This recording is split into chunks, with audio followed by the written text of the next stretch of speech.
మీ అభ్యర్థి రౌడీ షెడ్లని రౌడీలు చేస్తున్నారని చెప్పేసి పెద్ద ఎత్తున ప్రచారం చేశారు. అదేవిధంగా ఇక్కడ జూబ్లీ హిల్స్లో గెలిస్తే కూడా బుల్డోజర్ వస్తుంది అని చెప్పేసి కూడా ప్రచారం చేశారు.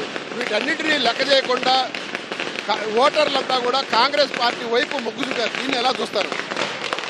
ఎవరు రౌడీ షీట్ అండి, రౌడీ షీటర్ అని అన్న వాళ్ళే రౌడీలని నేను అనుకుంటాను. ఎందుకంటే వాస్తవంగా వాళ్ళకి హాఫ్ నాలెడ్జ్ ఉందేమో అనుకుంటాను. రౌడీ షీటరే కాదు, రౌడీ షీట్ లేనప్పుడు డిఫామేషన్ కేసు అనేది ఖచ్చితంగా వేస్తాం. ఖచ్చితంగా డిఫామేషన్ కేసు అనేది మేము వేస్తాం.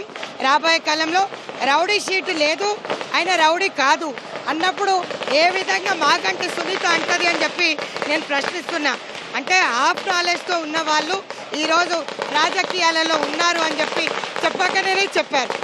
ఇది మనం చూస్తున్నాం. గాంధీ భవన్లో పెద్ద ఎత్తున సంబరాలు అంబరాన్ని నంటేటట్టుగా జరుగుతూ ఉన్నాయి. పెద్ద ఎత్తున మనం చూస్తున్నాం. పెద్ద ఎత్తున టపాసులు కాల్చడంతో పాటు పెద్ద ఎత్తున కార్యకర్తలు నాయకులు కూడా ఇక్కడికి తరలి వస్తున్నారు. ఇక్కడ ఖైరతాబాద్ అధ్యక్షుడు రోహిన్ రెడ్డితో పాటు మహిళా కాంగ్రెస్ అధ్యక్షురాలు సునీతారావుతో పాటు మిగిలిన కాంగ్రెస్ నాయకులు కార్యకర్తలు అందరూ కూడా ఇక్కడికి తరలి వస్తున్నారు. మనం చూస్తున్నాము. ఇక్కడ భారీ ఎత్తున తరలి వచ్చి నవీన్ యాదవ్ భారీ ఎత్తున మెజార్టీతో విజయం సాధించున్నారని చెప్పేసి పెద్ద ఎత్తున సంబరాలు చేసుకుంటున్నారు. మనం మాట్లాడే ప్రయత్నం చేద్దాం. ఇక్కడ రోహిన్ రెడ్డి ఖైరతాబాద్ జిల్లా అధ్యక్షుడు ఉన్నారు. ఏంటి నవీన్ యాదవ్ భారీగా మెజార్టీ వచ్చింది, దీన్ని ఎట్లా చూస్తారు? ఈ భారీ మెజారిటీ రేవంత్ రెడ్డి గారికి కేటీఆర్ విసిరిన రెఫరెండానికి ఇది నిదర్శనం. ఈరోజు కేటీఆర్, బీఆర్ఎస్ నాయకులు, హరీష్ రావు, కేసీఆర్ ఓటమి ఇది. ఎందుకంటే రేవంత్ రెడ్డి గారు ఆయన రెఫరెండం తీసుకొని ముందుకు పోయిండు. కేటీఆర్ 10 సార్లు అడిగిండు, ఇది రెఫరెండం అన్నాడు. ఈ రెఫరెండంలో ప్రజాపాలన సత్తా ఏందో చూపించినాం. కాబట్టి నేను ఒకటే చెప్తున్నా, ఇప్పటికైనా కానీ కూడా కేటీఆర్ ఆయన అహంకారం పొగరు తగ్గించుకొని మాట్లాడితేనే మంచిది. బీఆర్ఎస్ పార్టీకి సంబంధించిన సిట్టింగ్ ఎమ్మెల్యే మొత్తం 3 సార్లు గెలిచున్నాడు. ఇప్పుడు మీరు కాంగ్రెస్ వాళ్ళు చేజెక్కించుకున్నారు, దీని ఎలా చూస్తారు? ఇది ప్రజాపాలన గెలుపండి, ఒక బడుగు బలహీన వర్గాలకు చెందిన నాయకుని గెలుపు. కాబట్టి రేవంత్ రెడ్డి గారు పదే ఒకటేసారి చెప్పిండు, నేను నా పరిపాలన చూసి మీరు ఓటేయమని అడిగిండు. ఏ రోజు కానీ మీరు కేసీఆర్, కేటీఆర్, హరీష్ రావు నన్ను చూసి ఓటేయమని అడగలే. రేవంత్ రెడ్డి గారు ప్రజాపాలన ఒక బడుగు బలహీన వర్గాలకు చెందిన నాయకునికి ఓటేయమని చెప్పి అడిగిండు. ఇది ప్రజాపాలన గెలుపు, ఇది కాంగ్రెస్ నాయకత్వం మహేష్ కుమార్ గౌడ్ గారి గెలుపు. కాబట్టి రాష్ట్ర ప్రజలందరూ కూడా మాకు ఓటేసినందుకు మేము ధన్యవాదాలు తెలియజేస్తున్నాం. అదే విధంగా పోలింగ్ రోజున పెద్ద ఎత్తున మీరు రిగ్గింగ్ పాల్పడ్డారు, అసలు అధికారాన్ని దుర్వినియోగం చేశారని చెప్పి చెప్తున్నారు, దీన్ని ఎట్లా చూస్తారు? మీరు ఒక మాట చెప్తున్నాను, మీరు అందరూ కూడా క్షేత్రస్థాయిలో ఉన్నారు. ఎక్కడ కానీ రిగ్గింగ్ కానీ లేకపోతే ప్రజలకు ప్రలోభం పెట్టే విధంగా ఎక్కడైనా ఓట్లు జరిగినాయని అడుగుతున్నాను. ఈ రోజు నాచిన నియాయతో అంగంతేడా టైప్ వాళ్ళు మాట్లాడుతున్నారు. కానీ ఇది ప్రజాపాలన గెలుపు. ఈ కేటీఆర్ అంత ప్రచారం చేసిండు, హైడ్రా అన్నాడు, అదన్నాడు. ఈ రోజు ప్రజలు హైడ్రా కోటేసిండ్రు, ఈ రోజు సన్నబియ్యాన్ని కోటేసిండ్రు, 200 యూనిట్ల కోటేసిండ్రు, ఫ్రీ బస్ పాస్ కోటేసిండ్రు, హైదరాబాద్ అభివృద్ధి కోటేసిండ్రు. మొత్తం ప్రజా పరిపాలన కోసం ఓటేసింది. కాబట్టి ఇది ప్రజాపాలన ప్రభుత్వము, ప్రజాపాలనకు ఓటేసింది. కాబట్టి రాష్ట్ర ప్రజలందరికీ, జుబ్లీస్ నియోజకవర్గాలందరూ కూడా అర్హత తెలియజేస్తుంది. మీరు చెప్పండి, అధికార ప్రతినిధి సత్యం శ్రీరంగ గారు ఉన్నారు. అసలు జూబ్లీ హిల్స్ లో రౌండ్కు కాంగ్రెస్ అభ్యర్థి నవీన్ యాదవ్ కు మెజార్టీ వస్తుంది, దీన్ని ఎలా చూస్తారు? అన్న ఇప్పుడే చెప్పినా ప్రజలందరూ గమనిస్తున్నారు. ఈరోజు హైదరాబాద్లో అభివృద్ధికి ఓటేశారు కాంగ్రెస్ పార్టీ. ముఖ్యంగా రేవంత్ రెడ్డి గారి నాయకత్వానికి ఇది ప్రత్యేకమైన గెలుపు. రేవంత్ రెడ్డి గారికి గిఫ్ట్, రేవంత్ రెడ్డి గారి కష్టము. అదేవిధంగా సమిష్టిగా కాంగ్రెస్ నాయకత్వం పనిచేసింది. వారు ఎన్ని నిందలు మోపారో ఈరోజు 10 సంవత్సరాల వాళ్ళ పరిపాలన జరిగిన అవినీతి ఇంకా ప్రజలు మర్చిపోలేరు. అదేవిధంగా కాంగ్రెస్ పార్టీ ప్రణాళికాబద్ధంగా పనిచేసిన విధానం, కాంగ్రెస్ పార్టీ మీద ఉన్న నమ్మకము, రేవంత్ రెడ్డి గారి నాయకత్వంలో అమలు చేస్తున్న అభివృద్ధి పథకాలు ప్రజలు ఒకటే నిర్ణయించుకున్నారు, కాంగ్రెస్ పార్టీతోనే అభివృద్ధి సాధ్యం, కాంగ్రెస్ పార్టీలోని హైదరాబాద్ అభివృద్ధి చెందింది. 2 సంవత్సరాలలో కాంగ్రెస్ అధికారంలో ఉన్నది. ఈ 2 సంవత్సరాల్లో కాంగ్రెస్ పార్టీ చేసిన కాంగ్రెస్ ప్రభుత్వం చేసిన అభివృద్ధిని సంక్షేమ కార్యక్రమాలను చూసే ఇక్కడ నవీన్ యాదవ్ను గెలిపించారు అనుకోవచ్చునా? 100% మీరు చెప్పేది నిజమన్నా. ఈరోజు కాంగ్రెస్ పార్టీ చేసిన అభివృద్ధి 100% మళ్ళీ చెప్తున్నాం. రేవంత్ రెడ్డి గారు ఈరోజు ఎన్ని మాటలు మాట్లాడినా కూడా ప్రణాళికాబద్ధంగా పనిచేశారు. కేసీఆర్ అక్కడ ఉండి కేటీఆర్ అనేక యూట్యూబ్ ఛానల్లో అనేక సర్వేల్లో మాదే ముందు అన్నాడు, రెచ్చగొట్టారు, అబద్ధాలు చెప్పారు. వాళ్ళు ఓయూజేఏసీ పేరుతో వేరే వాళ్ళని దొంగ వాళ్ళని దించాడు. అనేక రకాల ప్రయత్నాలు చేసినా ప్రజలు కాంగ్రెస్ వైపే మొగ్గు చూపించారు. కాంగ్రెస్ గెలిస్తే బుల్డోజర్ వస్తుంది, కారు గెలిస్తే మీకు ఆ బుల్డోజర్ రాకుండా అడ్డుకుంటామని చెప్పి పెద్ద ఎత్తున ప్రచారం చేశారు. దీనిని ఓటర్లు ఎందుకు నమ్మలేదు అన్న? ఒకటి హైడ్రా అనేది దాని మీద బూచిగా చూపించి ప్రజలు మోసం చేద్దాం ఉన్నారు. కానీ ప్రజలు రేవంత్ రెడ్డి గారు హైడ్రా ఎందుకు పెట్టారో ప్రజలు అర్థం చేసుకున్నారు. ఈరోజు సన్నబియ్యం కావచ్చు, అన్ని పథకాలు, ఒక పథకం కాదన్న, ఈరోజు చెప్పిన పథకాలు, ఉద్యోగ నియామకాలు కావచ్చు, ఏదైనా సరే రేవంత్ రెడ్డి గారు చేసిన అభివృద్ధి, రేవంత్ రెడ్డి గారు చేసిన సంక్షేమం. ఈరోజు అన్న ఒక ఉదాహరణ చెప్తా. నేను ఎర్రగడ్డ ఇన్ఛార్జి ఉన్నా, కళ్యాణ్ నగర్లో నేను ఇన్ఛార్జిని. 10 సంవత్సరాల్లో కళ్యాణ్ నగర్కి 10 లక్షలు ఇలా మేము ఈ 2 ఇయర్స్లో 2 కోట్ల రూపాయలు కళ్యాణానికి ఇచ్చాం. ఎందుకు చెప్తున్నామంటే అభివృద్ధి అనేది కాంగ్రెస్కే సాధ్యం. అభివృద్ధి అనేది రేవంత్ రెడ్డి గారి నాయకత్వంలో నెక్స్ట్ 10 సంవత్సరాలు, రాబోయే 8 సంవత్సరాలు కాంగ్రెస్ పార్టీ రాష్ట్రాన్ని మంచి ఉన్నత స్థాయికి తీసుకుపోతే నమ్మకంతో ప్రజలు హైదరాబాద్లో మా వైపు మొగ్గు చూపారు. ఈరోజు ఈ ఎన్నిక కాదు, రాబోయే ప్రతి ఎన్నిక రేవంత్ రెడ్డి గారి నాయకత్వంలో, మా బీసీ ముద్దుబిడ్డ మహేష్ కుమార్ గౌడ్ గారి నాయకత్వంలో బ్రహ్మాండమైన విజయం కాంగ్రెస్ పార్టీ చేకూరుతుందని ఎటువంటి సందేహం లేదు. సాయి చెప్పండి, మీరు మొదటి నుంచి కూడా ప్రచారం చేస్తున్నారు, ప్రచార కార్యక్రమాలు నిమగ్నమైనారు. కార్పొరేషన్ చైర్మన్ అందరూ కూడా దాదాపు 20-25 మంది ఉన్నారు. అసలు క్షేత్రస్థాయిలో మీరు ఎలాంటి ప్రక్రియ చేశారు? ఆ అభివృద్ధి కార్యక్రమాలకు సంబంధించిన అలా సమస్యలు పరిష్కరించడంలో ఏం చేశారు మీరు అక్కడ? ముఖ్యంగా మీరు చూడొచ్చు, మా జెండా ఒకటి ఉండే రేవంత్ రెడ్డి గారు ప్రజాపాలన రైజింగ్ తెలంగాణ. రేవంత్ రెడ్డి గారు 2 సంవత్సరాలు కాబోయే తరుణంలో వారి యొక్క సంపూర్ణ నాయకత్వాన్ని మా వద్ద తెలిపే విధంగా జూబ్లీ ప్రజలు స్పష్టంగా మాకు అభివృద్ధి మా జెండా, అభివృద్ధి మా ఎజెండా, అభివృద్ధికే మా ఓటు, రేవంత్ రెడ్డి గారికి మా ఓటు, కాంగ్రెస్ పార్టీకి మా ఓటు అని చెప్పి సంపూర్ణమైన మెజారిటీ ఇవ్వడం జరిగింది. గతంలో మీరు చూడొచ్చు 2020లో రాష్ట్ర వ్యాప్తంగా ఎన్నికలనే హైదరాబాద్ నగరంలో మా ఇబ్బందిగా ఉండే. ఆ తర్వాత బయలుదేరి వచ్చిన కంటోన్మెంట్, అప్పుడు కూడా కాంగ్రెస్ పార్టీ 18,000 ఓటు మళ్ళీ గెలిచింది. ఇప్పుడు ఆ 18,000 కాదు, ఇప్పుడు 30,000 మెజారిటీ, అంటే సంపూర్ణమైన మెజారిటీ, పరిపూర్ణ. మీరు చెప్పండి, మీరు వీధి తిరిగి ప్రచారం చేశారు, అక్కడ ఎలాంటి సమస్యలు ఉన్నాయి, ఆ సమస్యల పరిష్కారానికి మీరు ఎలాంటి హామీలు ఇచ్చారు? మీరు చూడొచ్చు, మేము 45 కోట్ల రూపాయలు షేక్పేటలో పెట్టడం జరిగింది. ఆ షేక్పేటలో ప్రతి వీధిలో డ్రైనేజ్ కానివ్వండి, వాటర్ లైన్ కానివ్వండి, సీసీ రోడ్లు కానివ్వండి, ఐమాక్స్లు కానివ్వండి, కమ్యూనిటీలు కానివ్వండి, ప్రతి ఒక్కరికి అందుబాటులోకి వచ్చాము గత 2 నెలల్లో మాత్రమే. ముఖ్యంగా చెప్తున్నాము, షేక్పేట్ నగరంలో కానివ్వండి, షేక్పేట్ నియోజకవర్గం కానివ్వండి, జూబ్లీ కాన్స్టిట్యున్సీలో స్పష్టమైన మెజార్టీ, అభివృద్ధి నినాదం. ప్రతి వాడ, బస్తీ పిల్లగాడు, బస్తీ యొక్క విలగాడు, బీసీ నాయకుడు, రేవంత్ రెడ్డి గారు ఇచ్చిన నాయకుడు, రేవంత్ రెడ్డి గారి యొక్క నాయకత్వం పనిచేసిన నాయకుడు, రేవంత్ రెడ్డి గారికి మన మద్దతు ఇవ్వాలంటే నవీన్ యాదవ్ గెలిపించుకోవాలి. తద్వారా నాకు ఒక నాయకత్వం చెప్పిన రేవంత్ రెడ్డి మా ప్రతి మనని నిజం చేస్తూ రేవంత్ రెడ్డి గారికి సంపూర్ణమైన ఆశీస్సులు ఇచ్చినటువంటి జూబ్లీ నియోజక ప్రజలకు, వారి ఓటర్లకు కూడా ఎప్పుడు మేము రుణపడి ఉంటాము. ఎందుకు అంటే వారు ఒకటే మాట చెప్పారు, రేవంత్ రెడ్డి గారు భవిష్యత్తులో తెలంగాణని ప్రపంచవ్యాప్తంగా తీసుకెళ్తారు, కాబట్టి వారికి తోడుగా ఉన్నాము, వారికి నీడగా ఉన్నాము, వారికి అండగా ఉంటామని చెప్పి జూబ్లీ ప్రజలు అఖండమైన విజయాన్ని ఇచ్చినారు. వారి యొక్క వ్యవస్థను కాంగ్రెస్ పార్టీకి అండగా ఇచ్చేందుకు వారికి ఎప్పుడు రుణపడి ఉంటాము. ఇది ఇక్కడ గాంధీ భవన్లో పెద్ద ఎత్తున సంబరాలు అంబరాన్ని అంటేటట్టుగా సాగుతున్నాయి. పెద్ద ఎత్తున డప్పులతో, ఒక పక్క డప్పులు వాయిస్తూ సంబరాలు చేసుకుంటారు, మరొక పక్క టపాసులు కూడా పేల్చుకుంటారు. పెద్ద సంఖ్యలో ఇంకా నాయకులంతా కూడా ఇక్కడికి తరలి వస్తున్నారు. కొంతమంది మంత్రులు జూబ్లీస్ క్లబ్లో అక్కడ కూర్చొని అక్కడే సంబరాలు చేసుకుంటున్నారు. మరొక వైపు ఏదైతే కౌంటర్ సెంటర్ ఉన్నదో ఈసగూడలోని సంజయరెడ్డి భవన్ దగ్గర కూడా పెద్ద ఎత్తున సంబరాలు చేసుకుంటున్నారు.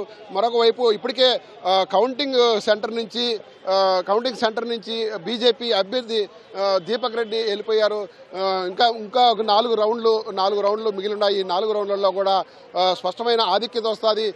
దాదాపు 30,000 మెజార్టీ వచ్చే అవకాశాలు ఉన్నాయని చెప్పేసి కాంగ్రెస్ పార్టీ అంచనా వేస్తుంది. ఇప్పటికే 20,000 వరకు మెజార్టీ వచ్చినట్టుగా కాంగ్రెస్ వర్గాలు చెప్తున్నాయి. ఏడు రౌండ్లు పూర్తయినాయి. మొత్తం 10 రౌండ్లు పూర్తి కావాల్సి ఉంది. అంటే ఇప్పటికి 7 రౌండ్లు పూర్తయ్యే లోపల దాదాపు 20,000 మెజార్టీ కాంగ్రెస్ అభ్యర్థి నవీన్ యాదవ్కి వచ్చింది. మరో 3 రౌండ్లు ఉన్నాయి. ఈ 3 రౌండ్లలో కూడా స్పష్టమైన ఆధిక్యత కనబరుస్తుంది. కాబట్టి బీఆర్ఎస్ అభ్యర్థి సునీత కంటే దాదాపు 30,000 మెజార్టీ వచ్చే అవకాశాలు ఉన్నాయని కాంగ్రెస్ పార్టీ కానీ కాంగ్రెస్ నాయకులు కానీ అంచనా వేస్తున్నారు. Over to studio. ధన్యవాదాలు తిరుపాల్. ఈ అభ్యర్థి రౌడీ షెట్లని రౌడీలు చేస్తున్నారని చెప్పేసి పెద్ద ఎత్తున ప్రచారం చేశారు. అదేవిధంగా ఇక్కడ జూబ్లీ హిల్స్లో గెలిస్తే కూడా బుల్డోజర్ వస్తుంది అని చెప్పేసి కూడా ప్రచారం చేశారు. వీటన్నిటినీ లెక్క చేయకుండా ఓటర్లంతా కూడా కాంగ్రెస్ పార్టీ వైపు మొగ్గు చూపారు. దీన్ని ఎలా చూస్తారు? ఎవరు రౌడీ షీట్ అండి, రౌడీ షీటర్ అని అన్న వాళ్ళే రౌడీలని నేను అనుకుంటాను. ఎందుకంటే వాస్తవంగా వాళ్ళకి హాఫ్ నాలెడ్జ్ ఉందేమో అనుకుంటాను. రౌడీ షీటరే కాదు, రౌడీ షీట్ లేనప్పుడు డిఫామేషన్ కేసు అనేది ఖచ్చితంగా వేస్తాం. ఖచ్చితంగా డిఫామేషన్ కేసు అనేది మేము వేస్తాం. రాబోయే కాలంలో రౌడీ షీట్ లేదు, ఆయన రౌడీ కాదు అన్నప్పుడు ఏ విధంగా మాకంటే సునీత అంటది అని చెప్పి నేను ప్రశ్నిస్తున్నా. అంటే హాఫ్ నాలెడ్జ్తో ఉన్న వాళ్ళు ఈరోజు రాజకీయాలలో ఉన్నారు అని చెప్పి చెప్పకనే చెప్పారు. ఇది మనం చూస్తున్నాం. గాంధీ భవన్లో పెద్ద ఎత్తున సంబరాలు అంబరాన్నంటేటట్టుగా జరుగుతూ ఉన్నాయి. పెద్ద ఎత్తున మనం చూస్తున్నాం. పెద్ద ఎత్తున టపాసులు కాల్చడంతో పాటు పెద్ద ఎత్తున కార్యకర్తలు నాయకులు కూడా ఇక్కడికి తరలి వస్తున్నారు. ఇక్కడ ఖైరతాబాద్ అధ్యక్షుడు రోహిన్ రెడ్డితో పాటు మహిళా కాంగ్రెస్ అధ్యక్షురాలు సునీతారావుతో పాటు మిగిలిన కాంగ్రెస్ నాయకులు కార్యకర్తలు అందరూ కూడా ఇక్కడికి తరలి వస్తున్నారు. మనం చూస్తున్నాము. ఇక్కడ భారీ ఎత్తున తరలి వచ్చి నవీన్ యాదవ్ భారీ ఎత్తున మెజార్టీతో విజయం సాధించున్నారని చెప్పేసి పెద్ద ఎత్తున సంబరాలు చేసుకుంటున్నారు. మనం మాట్లాడే ప్రయత్నం చేద్దాం. ఇక్కడ రోహిన్ రెడ్డి ఖైరతాబాద్ జిల్లా అధ్యక్షుడు ఉన్నారు. ఏంటి నవీన్ యాదవ్ భారీగా మెజార్టీ వచ్చింది, దీన్ని ఎట్లా చూస్తారు? ఈ భారీ మెజారిటీ రేవంత్ రెడ్డి గారికి కేటీఆర్ విసిరిన రెఫరెండానికి ఇది నిదర్శనం. ఈరోజు కేటీఆర్, బీఆర్ఎస్ నాయకులు, హరీష్ రావు, కేసీఆర్ ఓటమిది. ఎందుకంటే రేవంత్ రెడ్డి గారు ఆయన రెఫరెండం తీసుకొని ముందుకు పోయిండు. కేటీఆర్ 10 సార్లు అడిగిండు, ఇది రెఫరెండం అన్నాడు. ఈ రెఫరెండంలో ప్రజాపాలన సత్తా ఏందో చూపించినాం. కాబట్టి నేను ఒకటే చెప్తున్నా, ఇప్పటికైనా కానీ కూడా కేటీఆర్ ఆయన అహంకారం పొగరు తగ్గించుకొని మాట్లాడితేనే మంచిది. బీఆర్ఎస్ పార్టీకి సంబంధించిన సిట్టింగ్ ఎమ్మెల్యే మొత్తం 3 సార్లు గెలిచి ఉన్నాడు. ఇప్పుడు మీరు కాంగ్రెస్ వాళ్ళు చేజెక్కించుకున్నారు, దీని ఎలా చూస్తారు? ఇది ప్రజాపాలన గెలుపండి, ఒక బడుగు బలహీన వర్గాలకు చెందిన నాయకుని గెలుపు. కాబట్టి రేవంత్ రెడ్డి గారు పదే ఒకటేసారి చెప్పిండు, నేను నా పరిపాలన చూసి మీరు ఓటేయమని అడిగిండు. ఏ రోజు కానీ మీరు కేసీఆర్, కేటీఆర్, హరీష్ రావు నన్ను చూసి ఓటేయమని అడగలే. రేవంత్ రెడ్డి గారు ప్రజాపాలన ఒక బడుగు బలహీన వర్గాలకు చెందిన నాయకునికి ఓటేయమని చెప్పి అడిగిండు. ఇది ప్రజాపాలన గెలుపు, ఇది కాంగ్రెస్ నాయకత్వం మహేష్ కుమార్ గౌడ్ గారి గెలుపు. కాబట్టి రాష్ట్ర ప్రజలందరూ కూడా మాకు ఓటేసినందుకు మేము ధన్యవాదాలు తెలియజేస్తున్నాం. అదే విధంగా పోలింగ్ రోజున పెద్ద ఎత్తున మీరు రిగ్గింగ్ పాల్పడ్డారు, అసలు అధికారాన్ని దుర్వినియోగం చేశారని చెప్పి చెప్తున్నారు, దీన్ని ఎట్లా చూస్తారు? మీరు ఒక మాట చెప్తున్నాను, మీరు అందరూ కూడా క్షేత్రస్థాయిలో ఉన్నారు. ఎక్కడ కానీ రిగ్గింగ్ కానీ లేకపోతే ప్రజలకు ప్రలోభం పెట్టే విధంగా ఎక్కడైనా ఓట్లు జరిగినాయని అడుగుతున్నాను. ఈ రోజు నాచిన నియాయతో అంగంతేడా టైప్ వాళ్ళు మాట్లాడుతున్నారు. కానీ ఇది ప్రజాపాలన గెలుపు. ఈ కేటీఆర్ అంత ప్రచారం చేసిండు, హైడ్రా అన్నాడు, అదన్నాడు. ఈ రోజు ప్రజలు హైడ్రా కోటేసిండ్రు, ఈ రోజు సన్నబియ్యాన్ని కోటేసిండ్రు, 200 యూనిట్ల కోటేసిండ్రు, ఫ్రీ బస్ పాస్ కోటేసిండ్రు, హైదరాబాద్ అభివృద్ధి కోటేసిండ్రు. మొత్తం ప్రజా పరిపాలన కోసం ఓటేసింది. కాబట్టి ఇది ప్రజాపాలన ప్రభుత్వము, ప్రజాపాలనకు ఓటేసింది. కాబట్టి రాష్ట్ర ప్రజలందరికీ, జుబ్లీస్ నియోజకవర్గాలందరూ కూడా అర్హత తెలియజేస్తున్నారు. మీరు చెప్పండి, అధికార ప్రతినిధి సత్యం శ్రీరంగ గారు ఉన్నారు. అసలు జూబ్లీ హిల్స్ లో రౌండ్కు కాంగ్రెస్ అభ్యర్థి నవీన్ యాదవ్కు మెజార్టీ వస్తుంది, దీన్ని ఎలా చూస్తారు? అన్న ఇప్పుడే చెప్పినా ప్రజలందరూ గమనిస్తున్నారు. ఈరోజు హైదరాబాద్లో అభివృద్ధికి ఓటేశారు కాంగ్రెస్ పార్టీ. ముఖ్యంగా రేవంత్ రెడ్డి గారి నాయకత్వానికి ఇది ప్రత్యేకమైన గెలుపు. రేవంత్ రెడ్డి గారికి గిఫ్ట్, రేవంత్ రెడ్డి గారి కష్టము. అదేవిధంగా సమిష్టిగా కాంగ్రెస్ నాయకత్వం పనిచేసింది. వారు ఎన్ని నిందలు మోపారో ఈరోజు 10 సంవత్సరాల వాళ్ళ పరిపాలన జరిగిన అవినీతి ఇంకా ప్రజలు మర్చిపోలేరు. అదేవిధంగా కాంగ్రెస్ పార్టీ ప్రణాళికాబద్ధంగా పనిచేసిన విధానం, కాంగ్రెస్ పార్టీ మీద ఉన్న నమ్మకము, రేవంత్ రెడ్డి గారి నాయకత్వంలో అమలు చేస్తున్న అభివృద్ధి పథకాలు ప్రజలు ఒకటే నిర్ణయించుకున్నారు. కాంగ్రెస్ పార్టీతోనే అభివృద్ధి సాధ్యం, కాంగ్రెస్ పార్టీలోనే ఈ హైదరాబాద్ అభివృద్ధి చెందింది. 2 సంవత్సరాలలో కాంగ్రెస్ అధికారంలో ఉన్నది. ఈ 2 సంవత్సరాల్లో కాంగ్రెస్ ప్రభుత్వం చేసిన అభివృద్ధిని, సంక్షేమ కార్యక్రమాలను చూసే ఇక్కడ నవీన్ యాదవ్ను గెలిపించారు అనుకోవచ్చునా? 100కి 100% మీరు చెప్పేది నిజమన్నా. ఈరోజు కాంగ్రెస్ పార్టీ చేసిన అభివృద్ధి 100కి 100%. మళ్ళీ చెప్తున్నాం, రేవంత్ రెడ్డి గారు ఈరోజు ఎన్ని మాటలు మాట్లాడినా కూడా ప్రణాళికాబద్ధంగా పనిచేశారు. కేసీఆర్ అక్కడ ఉండి కేటీఆర్ అనేక యూట్యూబ్ ఛానల్లో అనేక సర్వేల్లో మాదే ముందు అన్నాడు, రెచ్చగొట్టారు, అబద్ధాలు చెప్పారు. వాళ్ళు ఓయూ చేసి పేరుతో వేరే వాళ్ళని దొంగ వాళ్ళని దించాడు. అనేక రకాల ప్రయత్నాలు చేసినా ప్రజలు కాంగ్రెస్ వైపే మొగ్గు చూపించారు. కాంగ్రెస్ గెలిస్తే బుల్డోజర్ వస్తుంది, కారు గెలిస్తే మీకు ఆ బుల్డోజర్ రాకుండా అడ్డుకుంటామని చెప్పి పెద్ద ఎత్తున ప్రచారం చేశారు. దీనిని ఓటర్లు ఎందుకు నమ్మలేదు అన్న? ఒకటి హైడ్రా అనేది దాని మీద బూచిగా చూపించి ప్రజలు మోసం చేద్దాం ఉన్నారు. కానీ ప్రజలు రేవంత్ రెడ్డి గారు హైడ్రా ఎందుకు పెట్టారో ప్రజలు అర్థం చేసుకున్నారు. ఈరోజు సన్నబియ్యం కావచ్చు, అన్ని పథకాలు, ఒక పథకం కాదన్న, ఈరోజు చెప్పిన పథకాలు, ఉద్యోగ నియామకాలు కావచ్చు, ఏదైనా సరే రేవంత్ రెడ్డి గారు చేసిన అభివృద్ధి, రేవంత్ రెడ్డి గారి సంక్షేమం. ఈ రోజు అన్న ఒక ఉదాహరణ చెప్తా. నేను ఎర్రగడ్డ ఇన్ఛార్జి ఉన్నా, కళ్యాణ్ నగర్లో నేను ఇన్ఛార్జిని. 10 సంవత్సరాల్లో కళ్యాణ్ నగర్కి 10 లక్షలు ఇలా మేము ఈ 2 ఇయర్స్లో 2 కోట్ల రూపాయలు కళ్యాణ్ నగర్కి ఇచ్చాం. ఎందుకు చెప్తున్నామంటే అభివృద్ధి అనేది కాంగ్రెస్కే సాధ్యం. అభివృద్ధి అనేది రేవంత్ రెడ్డి గారి నాయకత్వంలో నెక్స్ట్ 10 సంవత్సరాలు, రాబోయే 8 సంవత్సరాలు కాంగ్రెస్ పార్టీ రాష్ట్రాన్ని మంచి ఉన్నత స్థాయికి తీసుకుపోతే నమ్మకంతో ప్రజలు హైదరాబాద్లో మా వైపు మొగ్గు చూపారు. ఈరోజు ఈ ఎన్నిక కాదు, రాబోయే ప్రతి ఎన్నిక రేవంత్ రెడ్డి గారి నాయకత్వంలో, మా బీసీ ముద్దుబిడ్డ మహేష్ కుమార్ గౌడ్ గారి నాయకత్వంలో బ్రహ్మాండమైన విజయం కాంగ్రెస్ పార్టీ చేకూరుతుందని ఎటువంటి సందేహం లేదు. సాయి చెప్పండి, మీరు మొదటి నుంచి కూడా ప్రచారం చేస్తున్నారు, ప్రచార కార్యక్రమం నిమగ్నమైనారు. కార్పొరేషన్ చైర్మన్ అందరూ కూడా దాదాపు 20-25 మంది ఉన్నారు. అసలు క్షేత్రస్థాయిలో మీరు ఎలాంటి ప్రక్రియ చేశారు? ఆ అభివృద్ధి కార్యక్రమాలకు సంబంధించిన అలా సమస్యలు పరిష్కరించడం ఏం చేశారు మీరు అక్కడ? ముఖ్యంగా మీరు చూడొచ్చు, మా జెండా ఒకటి ఉండే రేవంత్ రెడ్డి గారి ప్రజాపాలన రైజింగ్ తెలంగాణ. రేవంత్ రెడ్డి గారు 2 సంవత్సరాలు కాబోయే తరుణంలో వారి యొక్క సంపూర్ణ నాయకత్వాన్ని మా వద్ద తెలిపే విధంగా జూబ్లీ ప్రజలు స్పష్టంగా మాకు అభివృద్ధి మా జెండా, అభివృద్ధి మా ఎజెండా, అభివృద్ధికే మా ఓటు, రేవంత్ రెడ్డి గారికి మా ఓటు, కాంగ్రెస్ పార్టీకి మా ఓటు అని చెప్పి సంపూర్ణమైన మెజారిటీ ఇవ్వడం జరిగింది. గతంలో మీరు చూడొచ్చు 2020లో రాష్ట్ర వ్యాప్తంగా ఎన్నికలనే హైదరాబాద్ నగరంలో ఇబ్బందిగా ఉండే. ఆ తర్వాత బయలుదేరి వచ్చిన కంటోన్మెంట్, అప్పుడు కూడా కాంగ్రెస్ పార్టీ 18,000 ఓటు మళ్ళీ గెలిచింది. ఇప్పుడు ఆ 18,000 కాదు, ఇప్పుడు 30,000 మెజారిటీ, అంటే సంపూర్ణమైన మెజారిటీ, పరిపూర్ణ. మీరు చెప్పండి, మీరు వీధి తిరిగి ప్రచారం చేశారు, అక్కడ ఎలాంటి సమస్యలు ఉన్నాయి, ఆ సమస్యల పరిష్కారానికి మీరు ఎలాంటి హామీలు ఇచ్చారు? మీరు చూడొచ్చు, మేము 45 కోట్ల రూపాయలు షేక్పేటలో పెట్టడం జరిగింది. ఆ షేక్పేటలో ప్రతి వీధిలో డ్రైనేజ్ కానివ్వండి, వాటర్ లైన్ కానివ్వండి, సీసీ రోడ్లు కానివ్వండి, ఐమాక్స్లు కానివ్వండి, కమ్యూనిటీలు కానివ్వండి, ప్రతి ఒక్కరికి అందుబాటులోకి వచ్చాము గత 2 నెలల్లో మాత్రమే. ముఖ్యంగా చెప్తున్నాము, షేక్పేట్ నగరంలో కానివ్వండి, షేక్పేట్ నియోజకవర్గం కానివ్వండి, జూబ్లీ కాన్స్టిట్యున్సీలో స్పష్టమైన మెజార్టీ, అభివృద్ధి నినాదం. ప్రతి వాడ బస్తీ పిల్లగాడు, బస్తీ యొక్క విలగాడు, బీసీ నాయకుడు, రేవంత్ రెడ్డి గారు ఇచ్చిన నాయకుడు, రేవంత్ రెడ్డి గారి యొక్క నాయకత్వం పనిచేసిన నాయకుడు, రేవంత్ రెడ్డి గారికి మన మద్దతు ఇవ్వాలంటే నవీన్ యాదవ్ గెలిపించుకోవాలి. తద్వారా నాకు ఒక నాయకత్వం చెప్పిన రేవంత్ రెడ్డి మా ప్రతి మనని నిజం చేస్తూ రేవంత్ రెడ్డి గారికి సంపూర్ణమైన ఆశీస్సులు ఇచ్చినటువంటి జూబ్లీ నియోజక ప్రజలకు, వారి ఓటర్లకు కూడా ఎప్పుడు మేము రుణపడి ఉంటాము. ఎందుకు అంటే వారు ఒకటే మాట చెప్పారు, రేవంత్ రెడ్డి గారు భవిష్యత్తులో తెలంగాణని ప్రపంచవ్యాప్తంగా తీసుకెళ్తారు, కాబట్టి వారికి తోడుగా ఉన్నాము, వారికి నీడగా ఉన్నాము, వారికి అండగా ఉంటామని చెప్పి జూబ్లీ ప్రజలు అఖండమైన విజయాన్ని ఇచ్చినారు. వారి యొక్క వ్యవస్థను కాంగ్రెస్ పార్టీకి అండగా ఇచ్చేందుకు వారికి ఎప్పుడు మనం రుణపడి ఉంటాము. ఇది ఇక్కడ గాంధీ భవన్లో పెద్ద ఎత్తున సంబరాలు అంబరాన్ని అంటేటట్టుగా సాగుతున్నాయి. పెద్ద ఎత్తున డప్పులతో, ఒక పక్క డప్పులు వాయిస్తూ సంబరాలు చేసుకుంటారు, మరొక పక్క టపాసులు కూడా పేల్చుకుంటారు. పెద్ద సంఖ్యలో ఇంకా నాయకులంతా కూడా ఇక్కడికి తరలి వస్తున్నారు. కొంతమంది మంత్రులు జూబ్లీస్ క్లబ్లో అక్కడ కూర్చొని అక్కడే సంబరాలు చేసుకుంటున్నారు. మరొక వైపు ఏదైతే కౌంటర్ సెంటర్ ఉన్నదో యూసఫ్గూడలోని ఈసగూడలోని సంజయ్ రెడ్డి భవన్ దగ్గర కూడా పెద్ద ఎత్తున సంబరాలు చేసుకుంటున్నారు.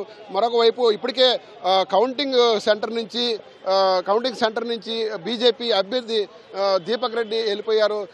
ఇంకా ఒక 4 రౌండ్లు మిగిలి ఉన్నాయి. ఈ 4 రౌండ్లలో కూడా స్పష్టమైన ఆధిక్యత వస్తుంది. దాదాపు 30,000 మెజార్టీ వచ్చే అవకాశాలు ఉన్నాయని చెప్పేసి కాంగ్రెస్ పార్టీ అంచనా వేస్తుంది. ఇప్పటికే 20,000 వరకు మెజార్టీ వచ్చినట్టుగా కాంగ్రెస్ వర్గాలు చెప్తున్నాయి. 7 రౌండ్లు పూర్తయినాయి. మొత్తం 10 రౌండ్లు పూర్తి కావాల్సి ఉంది.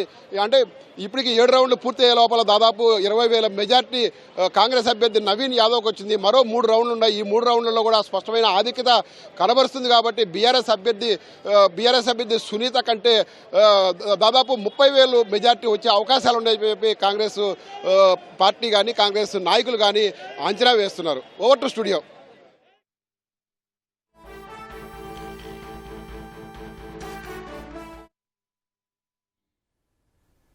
నమస్తే. ఎన్నికల ఫలితాలపై ప్రత్యేక చర్చా కార్యక్రమానికి స్వాగతం.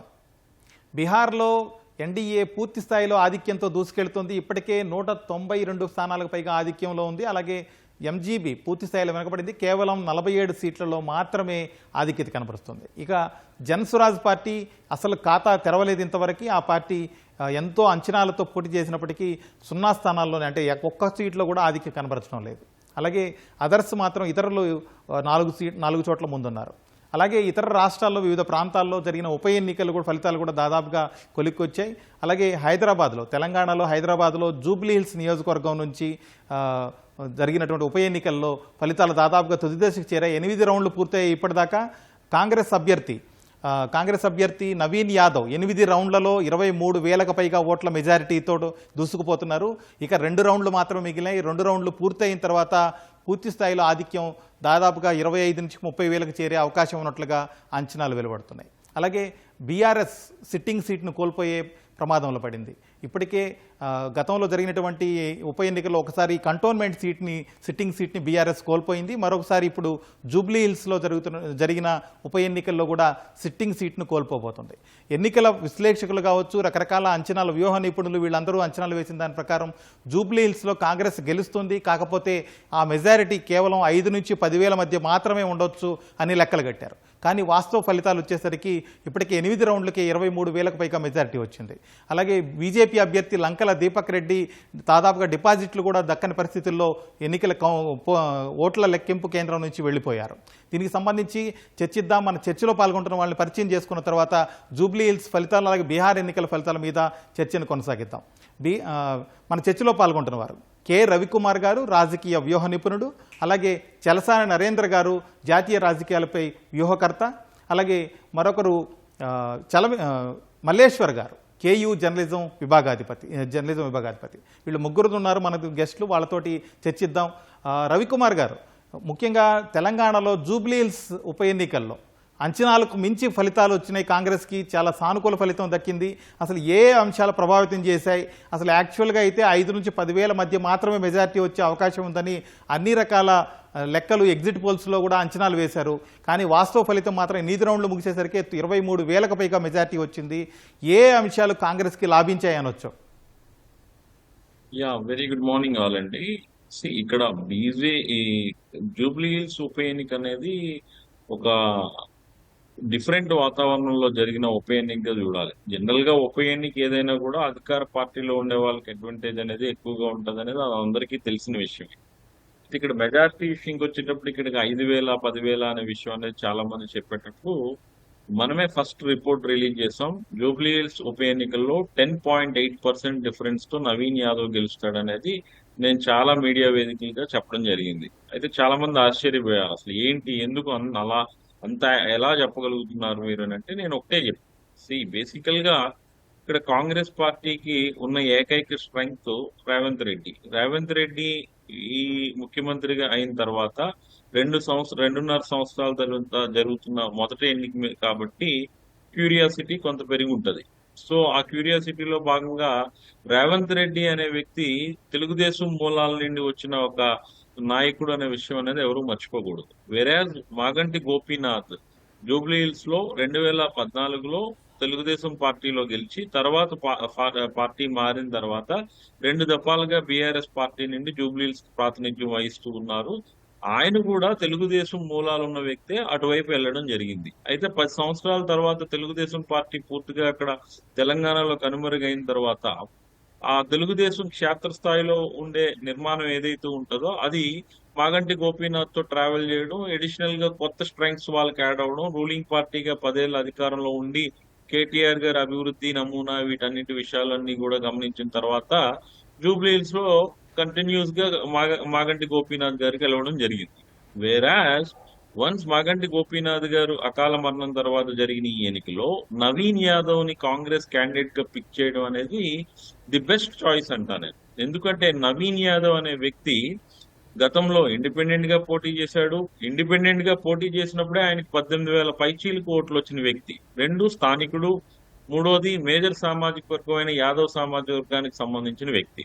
అయితే ఇక్కడ అర్బన్ పాకెట్ లో జరుగుతున్న ఎన్నిక కాబట్టి దీనికి కులాలను ఆపాదించలేం కానీ బట్ నవీన్ స్థానికత అనేది చాలా వరకు ప్రయోజనం చూపించింది అనేది అయితే వాస్తవం. రెండో విషయం, ఇక్కడ నవీన్ గతంలో ఎంఐఎం లో కూడా కంటెస్ట్ చేశాడు, 44,000 ఓట్లు వచ్చినాయి. సో నవీన్ అనే వ్యక్తి 3 దఫాలుగా పోటీ చేయడంతో తనకున్న సానుభూతితో పాటు ముస్లిం వర్గాల్లో కూడా తనకున్న పరిచయాలు, 2 ఎంఐఎం కూడా కాంగ్రెస్ కి ఇక్కడ సహకరించడం అనేది మేజర్ బూమ్ గా చూడాలి ఇక్కడ. అపార్ట్ ఫ్రమ్ దట్ ఏంటంటే బీఆర్ఎస్ పార్టీ కొంత సంస్థాగతంగా నష్టపోయింది. గెలిచిన తర్వాత ఆ పార్టీ మీద వచ్చిన ఆరోపణలు కావచ్చు, లేకపోతే రీసెంట్ పాస్ట్ లో కవిత గారు లేపిన దుమారం కావచ్చు, కేటీఆర్ మీద వచ్చిన ఆరోపణలు కావచ్చు, పార్టీ అధినేత కేసీఆర్ మీద వచ్చిన ఆరోపణలు కావచ్చు, కొంత నేచురల్ గా అధికారంలో లేకపోవడం ఏంటంటే వాళ్ళ శ్రేణులు గాని వాళ్ళు గాని కొంత ఇబ్బంది పడిన మాట వాస్తవం. అయితే వాళ్ళు క్యాండిడేట్ పిక్ చేసేటప్పుడు కూడా మాగంటి గోపీనాథ్ గారి సతీమణి అయితే సానుభూతి అనేది పనిచేస్తుందని అంటున్నారు. కానీ జూబ్లీహిల్స్ అందరూ అనుకున్నట్టుగా ఓన్లీ అర్బన్ ఓటర్స్ ఉన్నదే కాదు, అక్కడ ఈ స్లమ్స్ ఉన్నాయి. రెహమత్ నగర్ కావచ్చు, కృష్ణానగర్ కావచ్చు, లేకపోతే హఫీజ్ ఇది కావచ్చు, ఇవన్నీ కూడా చాలా పాకెట్స్ లో కూడా ఏంటంటే ముస్లిం మైనారిటీ సామాజిక వర్గంతో పాటు ఇతరులు మైగ్రెంట్స్, బోరబండ కావచ్చు, మోతీనగర్ కావచ్చు, వెంగళరావు నగర్ కావచ్చు, ఇక్కడంతా కూడా ఎక్కువ ఉంటది. వేరేజ్ కేసీఆర్ గారు 10 ఏళ్లలో తెలుగుదేశం మీద చూపిన కోపం ఏదైతే ఉందో ఆటోమేటిక్ గా ఒక రే ఆఫ్ హోప్ గా రేవంత్ రెడ్డి గవర్నమెంట్ వచ్చిన తర్వాత తెలుగుదేశంలో ఇబ్బంది పడి ఇక టీఆర్ఎస్ పార్టీకి మనసు చంపుకున్న వ్యక్తులు కూడా ఏంటంటే రేవంత్ రెడ్డి పంచం చేరడానికి ఒక విధమైన అవకాశంగా దీన్ని తీసుకున్నారు. దానికి అనుగుణంగా ఏంటంటే అందరూ కూడా క్షేత్రస్థాయిలో చాలా అద్భుతంగా పనిచేశారనే చెప్పాలి. అయితే ఉప ఎన్నిక కాబట్టి అధికార పార్టీ తాలూకా ప్రలోభాలు కావచ్చు, లేకపోతే అన్ని రకాలుగా కూడా వాళ్ళకి కలిసి వచ్చే అంశాలు ఉంటాయి కాబట్టి ఈ విజయం అనేది చాలా సింపుల్ కేక్ వాక్ అనేది డే 1 లోనే మనం అర్థం చేసుకోగలిగాం. అయితే ఇక్కడ మెజారిటీ పాయింట్ ఆఫ్ వ్యూకి వచ్చేటప్పటికి అందరూ 5,000, 10,000 టైట్ ఫైట్, ఒకనొక సర్వే ఏజెన్సీ అయితే 10-15% డిఫరెన్స్ ని కూడా మెన్షన్ చేసిన సందర్భం మనం చూసాం. అయితే ఓవర్ ద పీరియడ్ లో ఇనీషియల్ గా క్యాంపెయిన్ స్టార్ట్ చేసేటప్పుడు కాంగ్రెస్ కొంత వెనకబడ్డా తర్వాత మాత్రం అనూహ్యంగా పుంజుకుంది. మూడోది రేవంత్ రెడ్డి గారు మీకు ఇందాకనే చెప్పినట్టుగా టీడీపీ తాలూకు మూలాలు తెలిసిన వ్యక్తి. సో జూబ్లీహిల్స్ లో ఉన్న టీడీపీకి సంబంధించిన శ్రేణులు కావచ్చు, వీళ్ళందరినీ కూడా ఆకట్టుకోగలిగాడు. నరేంద్ర గారు, ఒకసారి బీహార్ ఎన్నికల ఫలితాలను చూస్తే అసలు అంచనాలను మించి ఫలితాలు సాధిస్తుంది ఎన్డీఏ. అసలు ఎవ్వరే కానీ అసలు కనీసం ఆ పార్టీ నాయకులు కూడా ఈ స్థాయిలో ఫలితాలు వస్తాయని ఊహించలేదు, ఎవరు క్లెయిమ్ చేసుకోలేదు అసలు. అలాగే ఏ స్ట్రాటజిస్ట్ కానీ లేకపోతే ఏ విశ్లేషకులు కానీ ఎగ్జిట్ పోల్స్ కానీ 160 వరకు వస్తాయి అని చెప్పారు, కానీ ఈ స్థాయిలో వస్తాయని ఎవరు ఊహించలేదు. అలాగే ఎంజీబీ కూడా ఇంత దారుణంగా ఓడిపోతుంది అని ఎవరు ఎక్స్పెక్ట్ చేయలేదు. ఏంటి అసలు బీహార్లో ఈ ఫలితాలు చూస్తుంటే ఏమనిపిస్తుంది? ఏ అంశాలు మరియు ఎవరైతే నితీష్ కుమార్ ఉన్నారో ముఖ్యమంత్రి, ఆయన వరుసగా 5వ మరోసారి ఎన్నికల్లో గెలవడం అనేది ఏ అంశాలను ఆయన ప్రభావితం చేశాయి? అసలు ప్రభుత్వ వ్యతిరేకత ఏమైంది? 20 సంవత్సరాల పరిపాలన తర్వాత కూడా ప్రభుత్వ వ్యతిరేకతను తట్టుకొని ఇంత భారీ మెజారిటీ తోటి మళ్ళీ ఒకసారి ప్రభుత్వం ఏర్పాటు చేయబోయే పరిస్థితి ఎందుకు వచ్చిందంటారు? ఆయన ముఖ్యంగా అమిత్ షా కూడా, హోంమంత్రి అమిత్ షా కూడా ఈ ఎన్నికల్లో 160 సీట్లు గెలుస్తామని 2 రోజుల క్రితం ప్రకటించారు. అంటే వాళ్ళ అంచనాలు మించి ఈ ఫలితాలు రావడానికి ఈ ఎన్నికలో ముఖ్యంగా అలా నితీష్ కుమార్ వయసు పెరిగిపోయింది, నా ఆరోగ్యం బాగోలేదు, అసలు ఆయన మతిమరుపు మనిషి అయిపోయారు, ఆయన సరిగ్గా నడవలేకపోతున్నారు, తిరగలేకపోతున్నారని ప్రచారం జరిగిన నేపథ్యంలో ఆయన కేవలం ఆయన ఒక తిరుగులేని నాయకుడిగా, పెద్ద పర్సనాలిటీగా బీహార్లో ఎమర్జ్ అయ్యి చివరికి ఆయన ఏకపక్షంగా ఈ విజయాన్ని ఆయన సాధించారని చెప్పొచ్చు. ఎందుకంటే ఒక వారం రోజులు 10 రోజుల ముందు కూడా అమిత్ షా గారు ఎన్నికల తర్వాత ఎన్డీఏ ఎమ్మెల్యేలు సమావేశమై ముఖ్యమంత్రి అభ్యర్థిని ఎన్నుకుంటారు అని చెప్పి మేము ముఖ్యమంత్రిగా నితీష్ కుమార్ ఉండబోరనే సంకేతం బీజేపీ వాళ్ళు మొదటికాంచి ఇస్తూ వచ్చారు. వాళ్ళ వ్యక్తిని ముఖ్యమంత్రిగా చేసుకోవాలని ప్రయత్నాలు చేస్తూ వచ్చారు. అయితే క్షేత్రస్థాయిలో చూస్తే నితీష్ కుమార్ టాలెస్ట్ పొలిటికల్ లీడర్గా ఉన్నారు బీహార్లో. ఆయనకి సరిసమానం కూడా మరొక లీడర్ లేదు. ఆయన లేకుండా మనం ఎన్నికలకు వెళ్ళలేమని గ్రహించిన తర్వాత చివరిలో వాళ్ళ ముఖ్యమంత్రిగా నితీష్ కుమార్ పేరు చెప్పాల్సిన పరిస్థితి వచ్చింది. ఆయనకి ముఖ్యంగా నితీష్ కుమార్ వ్యక్తిత్వంతో పాటు మహిళల్ని, మన భారతదేశం మొత్తం మీద మహిళల్ని ఒక బలమైనటువంటి నాయకుడు, ఓట్ బ్యాంకుగా విజయవంతంగా ఏర్పాటు చేసుకున్నటువంటి ఏకైక నాయకుడు ఇవాళ నితీష్ కుమార్ అని చెప్పొచ్చు. అది ఇవాళ కొత్తగా ముఖ్యమంత్రి రోజ్గార్ యోజన పథకంతో స్టార్ట్ కాలేదు. ఆయన 20 ఏళ్ల క్రితం ముఖ్యమంత్రి అయిన సమయం నుంచి ఆయన మహిళా ఓటర్ల మీద, వాళ్ళ సాధికారత పట్ల, వాళ్ళకి ఆర్థిక వికాసం పట్ల, వాళ్ళ చదువు పట్ల, వాళ్ళ స్కూల్ పిల్లలకి హై స్కూల్ ఇవ్వడం, సైకిల్ ఇవ్వడం దగ్గర నుంచి మహిళలు స్కూల్కి వెళ్ళడానికి, అసలు దేశంలో ప్రాథమిక పాఠశాలను స్వయంగా ఇన్స్పెక్ట్ చేసి అక్కడ ఉపాధ్యాయులు వస్తున్నారా లేదా, పాఠాలు చెబుతున్నారా లేదా అని తిరిగినటువంటి ఆయన చాలా మంది హెచ్చరించారు ఆనాడు.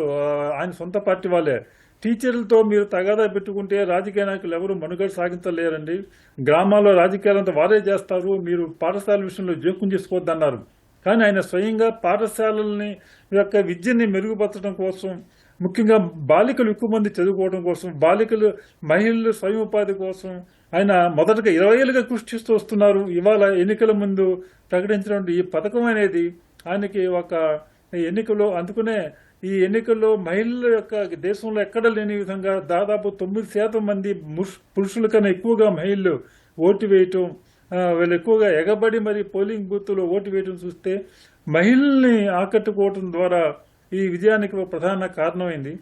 మరి మూడో విజయం అది వివిధ రకాల చిన్న సామాజిక వర్గాలను కూడా కలుపుకుపోయి ఎన్డీఏ అనేది ఒక బలమైనటువంటి కూటమిగా నిజంగా ప్రజల ముందు వచ్చిందనమాట. గత ఎన్నికల్లో వీళ్ళకు ఓట్లు చీల్చినటువంటి పాస్వాన్ కానీ, చిరాగ్ పాస్వాన్ కానీ, ఉపేంద్ర కుష్వా కానీ లాంటి వాళ్ళని తిరిగి చేర్చుకోవటం, చిన్న కులాల వారిని కూడా చేర్చుకొని వాళ్ళకు కూడా సముచితమైనటువంటి ప్రాతినిధ్యం ఇవ్వడం ద్వారా ఒక హోమోజినియస్ కూటమిగా ఇది పెరిగి అనేక వర్గాలని కూడగట్టుకోగలిగింది. అవతల ఉన్నటువంటి ఒక వ్యక్తిగతగా ముఖ్యమంత్రి, మీకు మంచి ముఖ్యమంత్రి ఎవరు అంటే అనేక పోల్ సర్వేల్లో తేజస్వి యాదవ్ అని 34% వరకు చెప్పారు. ఆయన వ్యక్తిగత ఇమేజ్ మాత్రం బ్రహ్మాండంగా ఉంది. నితీష్ కుమార్కి ఆ స్థాయిలో ఇమేజ్ లేదు. ఆయనకి 20% మించి ఎక్కడ ఏ సర్వేలో రాలేదు. అయినప్పుడు కూడా నితీష్ కుమార్ లాంటి ఒక బలమైన నాయకుడిని ఎదుర్కోగల సామర్థ్యం ఉందా తేజస్వి యాదవ్ అనేటువంటి సరే నరేంద్ర గారు, అనుమానాలు ఆయన పార్టీలోనే ఏర్పడినాయి అన్నమాట. ఓకే, తెలంగాణ కాంగ్రెస్ పిసిసి అధ్యక్షుడు మహేష్ కుమార్ గౌడ్ మీడియాతో మాట్లాడుతున్నారు. ఎన్నికల ఫలితాలకు సంబంధించి, జూబ్లీ హిల్స్ ఎన్నికల ఫలితాలకు సంబంధించి ప్రత్యక్ష ప్రసారం ద్వారా చూద్దాం. మేము కాంగ్రెస్ పార్టీ ఇస్తున్న అభివృద్ధి సంక్షేమ పట్ల సంతృప్తిగా ఉన్నామని ఓటు ద్వారా జూబ్లీ హిల్స్ ఎన్నికల్లో తెలపడం జరిగింది. సంవత్సరం క్రితం సికింద్రాబాద్ కంటోన్మెంట్, ఇవాళ జూబ్లీ హిల్స్ రెండు కూడా కాంగ్రెస్ పార్టీకి పట్టం కట్టి ఈ రాష్ట్రంలో జరుగుతున్నటువంటి కాంగ్రెస్ పార్టీ ప్రజాపాలన బేసిక్గా ఉందని చెప్పకనే చెప్పినారు. నేను ముఖ్యమంత్రి గారికి ప్రత్యేకంగా ధన్యవాదాలు పార్టీ తరఫున. సంక్షేమం పట్ల, అభివృద్ధి పట్ల వారికి ఉన్నటువంటి శ్రద్ధ, విద్య వైద్యం పట్ల వారికి ఉన్న ఆసక్తి, వారు జరుపుతున్నటువంటి అభివృద్ధి సంక్షేమం బేసిక్గా పోతా ఉంది. ఇవాళ జూబ్లీస్ ఎన్నిక రేపు హైదరాబాద్లో జరగబోయే జిహెచ్ఎంసీ కార్పొరేషన్ జరిగే ఎన్నికకి విజయానికి నాంది. ప్రజలు రేపు జిహెచ్ఎంసీ ఎన్నికల్లో కూడా కాంగ్రెస్ పార్టీకి పట్టం కడతామనే మాట ఇవాళ జూబ్లీస్ ఎన్నికల్లో ఇంత మంచి మెజారిటీ ఇచ్చి చెప్పడం జరిగింది. ఈ ఎన్నికల్లో కూడా ముఖ్యమంత్రి గారు ప్రత్యేక శ్రద్ధ వహించారు.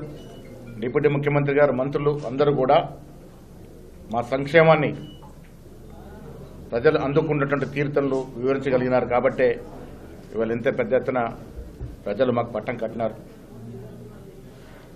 ఈ ఎన్నిక ద్వారా ప్రజలు 2 సందేశాలు స్పష్టంగా ఇచ్చినారు. ఒకటి, కాంగ్రెస్ పార్టీ పట్ల మేము సంతృప్తిగా ఉన్నాం. వచ్చే 3 ఏళ్లే కాదు, మళ్ళీ వచ్చే ఎన్నికల్లో కూడా కాంగ్రెస్ పార్టీ కనీసం 100 సీట్ల పైగా గెలుస్తుందన్నటువంటి మేము చెప్తూ వస్తున్న దానికి బలం చేకూర్చింది. ఇవాళ ఆనాడు కంటోన్మెంట్ ఎన్నిక కానీ వాళ్ళ జూబ్లీహిల్స్ ఎన్నిక కానీ కాంగ్రెస్ అభ్యర్థి గెలిచినారంటే ప్రజలు ముఖ్యమంత్రి పట్ల, కాంగ్రెస్ ప్రభుత్వం ఇస్తున్నటువంటి సంక్షేమం పట్ల సంతృప్తిగా ఉన్నారనే మాట స్పష్టమైంది. రెండో సందేశం వాళ్ళ జూబ్లీ ఎన్నికల్లో ప్రజలు ఇచ్చింది, బీఆర్ఎస్ పార్టీకి సెలవు చెప్పినారు.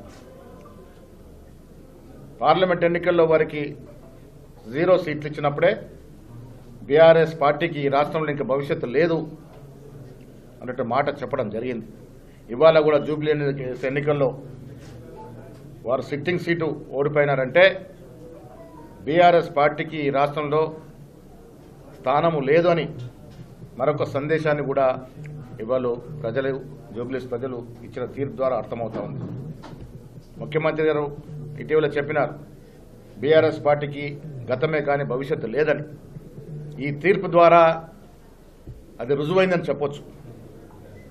వచ్చే రోజుల్లో ముఖ్యమంత్రి గారి నేతృత్వంలో మా మంత్రివర్గ సభ్యులు కానీ, మా శాసనసభ్యులు కానీ, మండలి సభ్యులు కానీ, ప్రతి కాంగ్రెస్ కార్యకర్త ప్రజల ఆకాంక్షలకి, ఆశయాలకు అనుగుణంగా పనిచేస్తుంది.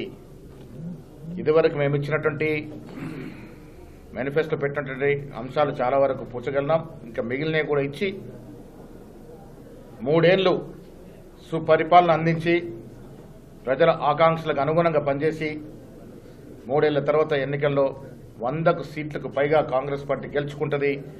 వచ్చే ఎన్నికల్లో కూడా కాంగ్రెస్ పార్టీ గెలుస్తుంది. ఈ వచ్చే 8 ఏళ్లు కాంగ్రెస్ పార్టీ అధికారంలో ఉంటుంది. ప్రజలకు అవసరమైన కార్యక్రమాన్ని కూడా చేస్తుందనే మాట ఈ సందర్భంగా మనవి చేస్తా ఉన్నాం. ముఖ్యంగా 42% రిజర్వేషన్ రాహుల్ గాంధీ గారి యొక్క ఆకాంక్ష, ఖర్గే గారి యొక్క ఆశయాన్ని ముఖ్యమంత్రి రేవంత్ రెడ్డి గారు ముందుకు తీసుకున్న తరుణంలో మేము బీసీలకు కట్టుబడి ఉన్నాం, బీసీల అభ్యున్నతి కట్టుబడి ఉన్నామనే అక్కడ బీసీ బిడ్డ నవీన్ యాదవ్కి సీట్ ఇవ్వడం జరిగింది. ప్రజలు కూడా దీన్ని హర్షిస్తూ మేము 42% రిజర్వేషన్ 2 చట్టాలు తీసుకురావడం, బీజేపీ దీన్ని ఆపేయడం, దానివల్లని ఇలా జూబ్లీహిల్స్లో బీజేపీ అభ్యర్థి పరిస్థితి ఏ స్థాయికి దిగజారిందో చూసినాం. ప్రజలు స్పష్టంగా నమ్ముతా ఉన్నారు కాంగ్రెస్ పార్టీ బీసీల యొక్క రిజర్వేషన్ పట్ల కమిట్మెంట్తో ఉందనే మాట. బీజేపీ ఏ రకంగా ఆపుతుందో కూడా తెలుసుకునే మరి బీజేపీ పరిస్థితి, అంత తక్కువ ఓట్లేసినటువంటి పరిస్థితి జూబ్లీహిల్స్ ఎన్నికల్లో. ఏది ఏమైనా నేను మరొకసారి రాష్ట్ర ముఖ్యమంత్రి రేవంత్ రెడ్డి గారికి అభినందన తెలియజేస్తా ఉన్నాను. ఇది వారి విజయయాత్రలో ఇదొక మణిహారం. ఇలా జూబ్లీహిల్స్ ఎన్నిక కాంగ్రెస్ అధినేత్రి సోనియా గాంధీ, ఖర్గే గారు, రాహుల్ గాంధీ యొక్క ఆశయం మేరకు ఒక బీసీ బిడ్డని మంచి మెజార్టీతో గెలిపించినటువంటి ఘనత రాష్ట్ర ముఖ్యమంత్రి గారిది, డిప్యూటీ ముఖ్యమంత్రి గారిది, ప్రతి కార్యకర్తది. జూబ్లీహిల్స్ ఎన్నిక కష్టపడ్డ ప్రతి కాంగ్రెస్ కార్యకర్తకి అంకితం. వారి కృషి డెఫినెట్గా కాంగ్రెస్ పార్టీ గుర్తుంచుకుంటుందనే మాట కూడా ఈ సందర్భంగా మనవి చేస్తా ఉన్నాం. నవీన్ యాదవ్ గెలుపు రేపు హైదరాబాద్లో జరగబోయే జిహెచ్ఎంసీ ఎన్నికలు కానీ, కొద్ది రోజుల్లో రానున్న స్థానిక సంస్థల ఎన్నికలు కానీ డెఫినెట్గా కాంగ్రెస్ పార్టీకి పట్టం కడతారనేటువంటి సంకేతం ఇవాళ జూబ్లీహిల్స్ ప్రజలు ఇచ్చినారు. అన్నిటికీ మించి జూబ్లీహిల్స్ పౌరులు, జూబ్లీహిల్స్ ఓటర్సు, అక్కడున్నటువంటి ప్రతి వ్యక్తికి కాంగ్రెస్ పార్టీ ధన్యవాదాలు తెలియజేస్తూ ఉంది. మీరు ఓటు వేసి కాంగ్రెస్ పార్టీని ఆదరించి కాంగ్రెస్ పార్టీ ఇస్తున్నటువంటి ప్రజా పాలనని కితాబిస్తూ అభినందిస్తూ ఈ తీర్పు ఇచ్చినందుకు జూబ్లీహిల్స్ ప్రజలందరూ కూడా ధన్యవాదములు.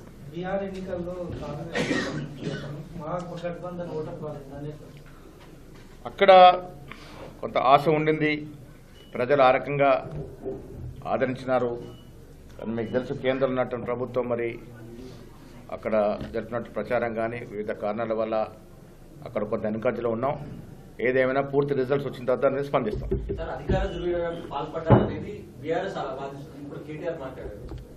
ఏ రకమైన అధికార ఓడిపోయిన తర్వాత ప్రతి పార్టీ ఇదే రకమైనటువంటి మాటలు మాట్లాడతారు. ప్రజలు ఓటర్ మిషన్ మీద బటన్ నొక్కందే ఓట్లు పడతాయా?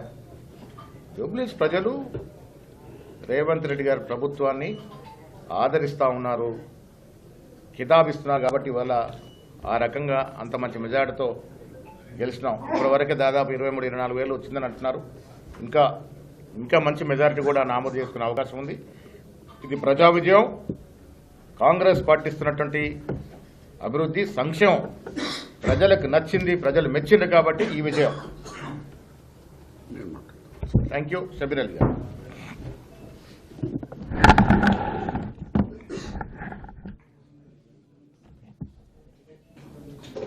ప్రదేశ్ కాంగ్రెస్ కమిటీ అధ్యక్షులు ఆల్రెడీ జూబ్లీ హిల్స్ విక్టరీ మీద డీటెయిల్స్గా చెప్పినారు.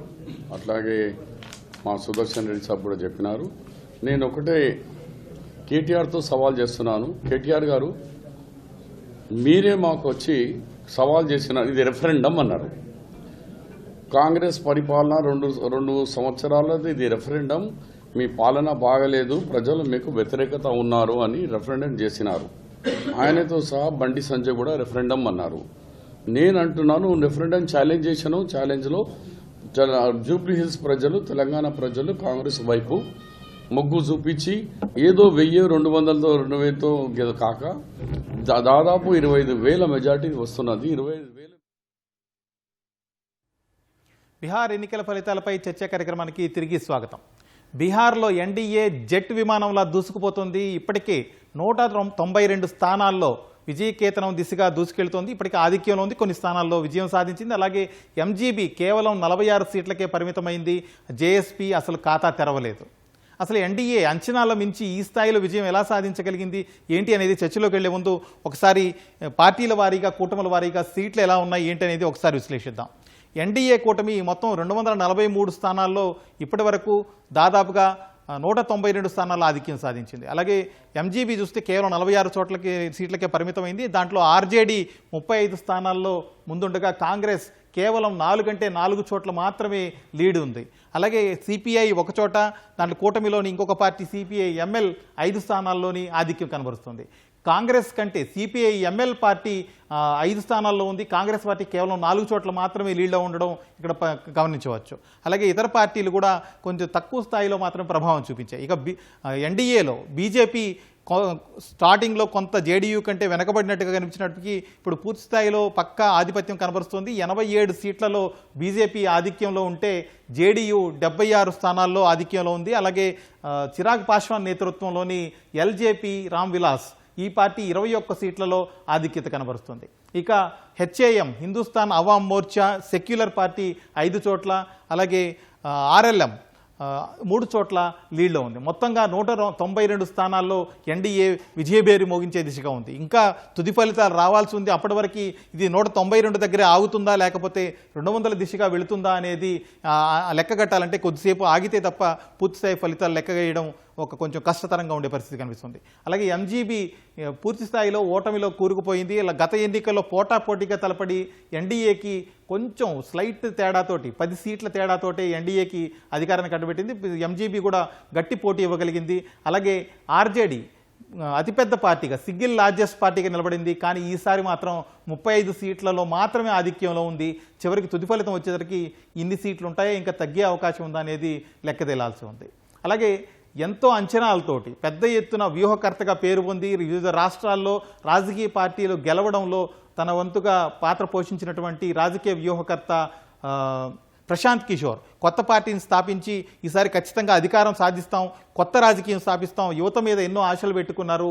యువత టార్గెటెడ్గా, అలాగే కొత్త రాజకీయం అంటూ మార్పు రాజకీయం 35 ఏళ్ల పరిపాలనను పక్కన పెట్టి కొత్త రాజకీయానికి అవకాశం ఇవ్వాలని చెప్పి ఆయన కోరారు. కానీ ఈ ఒక్క సీట్లో కూడా ఆయన ఆధిక్యత సాధించలేని పరిస్థితి ఉంది. ఇప్పుడు దీనిపై చర్చలోకి వెళ్దాం.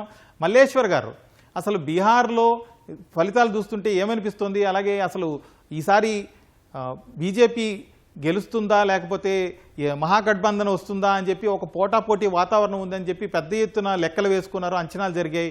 కానీ పరిస్థితి చూస్తుంటే పూర్తి స్థాయిలో ఎన్డీఏ ఆధిక్యత కనబరుస్తుంది. ఎన్డీఏలో కూడా బీజేపీనే మెజార్టీ స్థానాల్లో ఆధిక్యంలో ఉంది. ఈ పరిస్థితుల్లో బీజేపీ ముఖ్యమంత్రి అభ్యర్థి మీద కొంత స్పష్టమైన ప్రకటన ఎక్కడా చేయలేదు. ఎన్నికల ముందు కానీ తర్వాత కానీ నితీష్ కుమార్ని పక్కన పెట్టే అవకాశం ఉంది. ఖచ్చితంగా బీజేపీ నాయకుడిని ముఖ్యమంత్రిని చేయడానికి ఆ పార్టీ అగ్రనాయకులు, కేంద్ర నాయకులు ప్రయత్నాలు చేస్తున్నారు అనే ఒక వాదనలు కూడా వినిపించాయి. ఇప్పుడు ఈ రిజల్ట్స్ చూస్తుంటే ఏమనిపిస్తుంది? నితీష్ కుమార్కి మరోసారి ముఖ్యమంత్రిగా అవకాశం వస్తుందా, లేకపోతే బీజేపీ ఏమైనా పావులు కదిపి మహారాష్ట్ర లాగా వాళ్ళ పార్టీ నాయకుడిని ముఖ్యమంత్రిని చేసే అవకాశం ఉందంటారా? ముందుగా ప్యానల్లో ఉన్నటువంటి మిత్రులకు నమస్కారం.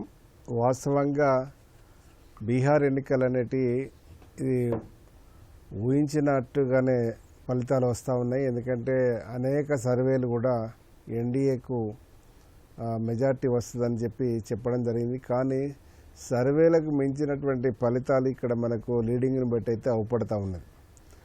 అయితే దాదాపుగా ఒక ఫస్ట్ ఫేజ్కు ముందు కొంత సందిగ్ధంగా ఉన్నప్పటికీ దానికి నితీష్ కుమార్ను ముఖ్యమంత్రిని చేస్తారా లేదా అనేది ఒక సందిగ్ధము ప్రజలకు వస్తే దాన్ని ప్రధానమంత్రి మోడీ గారు ఈ రాష్ట్రానికి మాకు ఒక అవకాశం ఇవ్వండి, ఈ రాష్ట్రానికి నితీషే మా ముఖ్యమంత్రి, మా ఎన్డీఏ ముఖ్యమంత్రి అని ప్రకటించడం కూడా జరిగింది.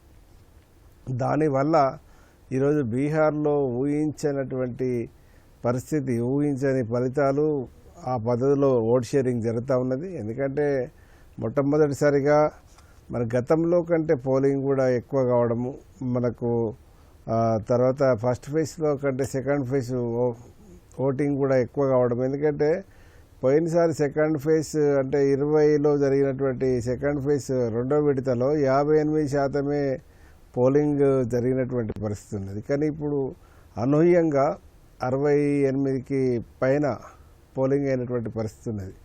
ఓవరాల్గా మరి 66% రావడం అనేది బీహార్ చరిత్రలో తర్వాత ఇది నితీష్ కుమార్ గెలుపుకు ఇది ఒక సువర్ణావకాశంగానే భావిస్తాము. ఎందుకంటే మనకు ఆర్ఎస్ఎస్ కూడా ఇట్లనే మోడీని ఉద్దేశించా లేకపోతే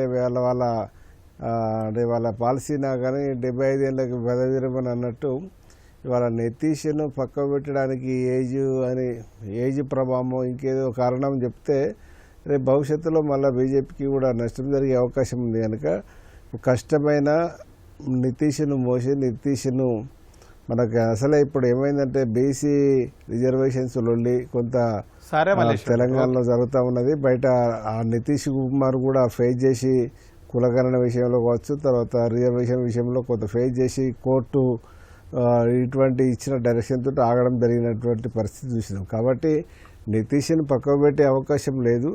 నితీష్ను డెఫినెట్గా ముఖ్యమంత్రి చేస్తారు. ఎందుకంటే నితీష్ను పక్కకు పెడితే ఏంటంటే మళ్ళా పాత పరిస్థితి ఉంటుంది. ఎందుకంటే 243కి మ్యాజిక్ ఫిగర్ 122 కనుక రేపు అవసరం అనుకుంటే వీళ్ళకి వచ్చిన 40-50 సీట్లతోటైనా మళ్ళీ అధికారంలోకి రావచ్చు అనే పరిస్థితి కూడా ఉంటుంది. కనుక ఇవన్నీ ఏంటంటే పక్కకు పెట్టే అవకాశమే లేదు. ఎందుకంటే భవిష్యత్తులో అసెంబ్లీ ఎన్నికలను దృష్టిలో పెట్టుకొని ముందుకు పోతున్నటువంటి పరిస్థితి మనం చూస్తూ ఉన్నాము. మరి ఆ పద్ధతిలో కొంత మోడీ ఊహించిన దానికంటే, బీజేపీ ఊహించిన దానికంటే ప్రజలు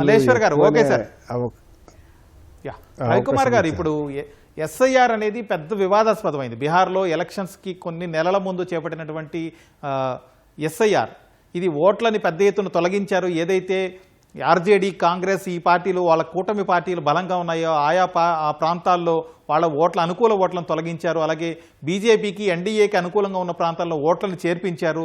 దీనివల్లే ఈ విధంగా ఫలితాలు వచ్చే అవకాశం ఉందని చెప్పి పెద్ద ఎత్తున ఉద్యమం కూడా చేశారు. వాళ్ళు ఫలితాలు తేడా కొట్టే అవకాశం ఉందని కాంగ్రెస్, ఆర్జేడీ ఉద్యమం కూడా చేశారు.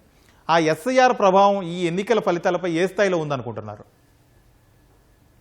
అది ఆ ప్రభావం లేదనే కదా ఇక్కడ కాన్సెప్టే మిస్యూజ్ అయింది. ఇక్కడ రాహుల్ గాంధీ గారు ఏదైతే ఓట్ చోరీ అనే నినాదం తీసుకున్నారో అది క్యాంపెయిన్ ఒక మీడియా ట్రాక్షన్ కు ఉపయోగపడింది తప్ప మీడియాకు 10 రోజులు 15 రోజులు ఏంటంటే ఒక న్యూస్ ఐటమ్ గానే దొరికింది తప్ప అది క్షేత్రస్థాయిలో ప్రజలకి వాళ్ళ దైనందిక జీవితంలో లేకపోతే వాళ్ళ ఎలక్షన్ ప్రక్రియలో ఎక్కడో కూడా వాళ్ళు ఇబ్బంది పడిన పరిస్థితి అయితే కాదు. ఇక్కడ ఆయన గమనించాల్సిన విషయం ఏంటంటే దశాబ్దాలుగా ఎలక్షన్ కమిషన్ తన డేటాని ప్యూరిఫై చేసుకోకపోవడం అనేది ప్రతి దగ్గర ఉంది. ఇప్పుడు ఈ SIR అంతెందుకు 2024 ఎలక్షన్స్ లో 40 లక్షల ఓట్లను తొలగించారు ఇక్కడ టీడీపీ, ఇప్పుడున్న రూలింగ్ పార్టీ టీడీపీ కంప్లైంట్స్ ఇవ్వడం ద్వారా. ఎందుకు అని అంటే అది రిడెండెంట్ డేటా. ఇప్పుడు నేనే ఉన్నాను, నేను ఢిల్లీలో ఉంటాను, ప్రస్తుతానికి విశాఖపట్నంలో సెటిల్ అయ్యాను. నాకు ఢిల్లీలో నేను 10-15 ఏళ్ళు ఉన్నాను కాబట్టి నాకు అక్కడ ఓటు ఉంటుంది, ఇక్కడ ఓటు ఉంటుంది.